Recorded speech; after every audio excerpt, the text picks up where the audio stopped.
I got blocked for this opinion, so I think it's worth making a video about.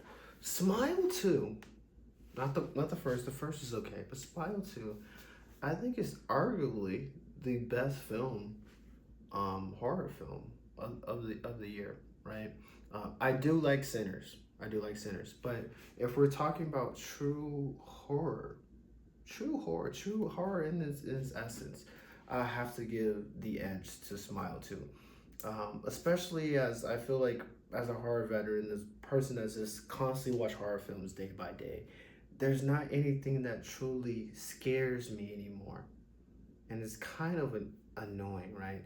I think when I realized I wasn't getting scared anymore from horror films is when I saw It too, and I mean even the first it wasn't like I enjoyed the film, but it wasn't scary.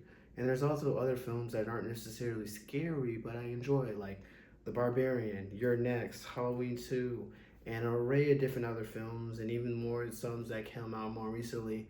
Longlegs, Cuckoo, um, Prey, Predators. Uh, they came out with a new Predators on Hulu. You gotta check it out, but they don't really do it for me. There's I don't even really count jump scares because like of course if someone randomly did of course it's gonna scare me, right? But what Smile 2 did was like, yeah, it did have those jump scares, but really draw me into it as far that I consider it one of the best films of the year if it did came out in 2025.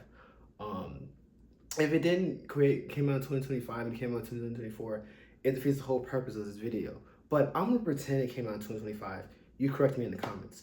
But what makes this film so great is the uneasiness and the secondhand embarrassment that I felt watching the main character experience this reality. Because not only are they being gaslit, right? But they also feel like a level of uncertainty and an uneasiness because you don't know where the demon is. You don't know what's real, what's fake. You don't know who's on your side, who's trying to get at you. And there were just so many things. And if you've seen the film, you probably can pick up what I'm talking about. That it made me feel uneasy and embarrassed for her. And I felt it made me just like, oh, you know. Um, there's two things that black people do. One is when something is so funny, they just start clapping and they have to hit someone. And the other is like when something is so embarrassing, you just, you, you just gotta, mm. And that movie had a lot of, I just, uh, there's gonna be some black people that says they don't do that, and they're probably right. But I do it. I do it when it's so uneasy and unnerving. I haven't had a film do this for me since Candyman, because like the original Candyman, not the remake. Because in the original Candyman, the way that Helen is portrayed, um, and the things that happen to her within that film, it's all done by Candyman, and she's being gaslit. She has a sense of distortion between what's real and what's fake. Did I actually do this? Or was it Candyman who did this? And then we're left at the end not truly knowing whether it was a demon or something else. And so Smile did that for me. It gave me something to look forward to in horror films because if it's not necessarily the jump scare or something very spooky, it can be something psychological. It can be something as a thriller as I'm concerned about what will this thing do next? How would it surprise me? And where do I go from there? Right. And I feel very uneasy, you know. I felt secondhand embarrassment seeing the things that happened in this film.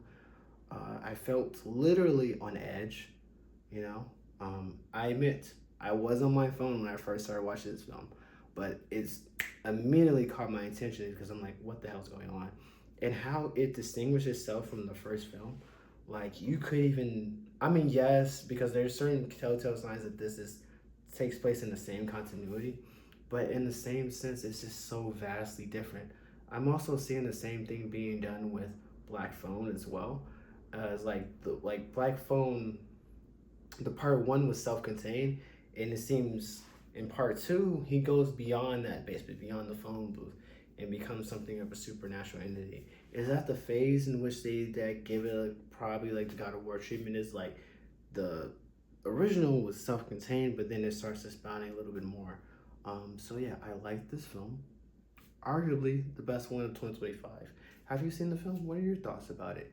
Do you feel the secondhand embarrassment for the character after you've seen some certain scenes? Do you feel a sense of uneasiness as the fingers are crawling on your shoulder? Let me know. Let me know.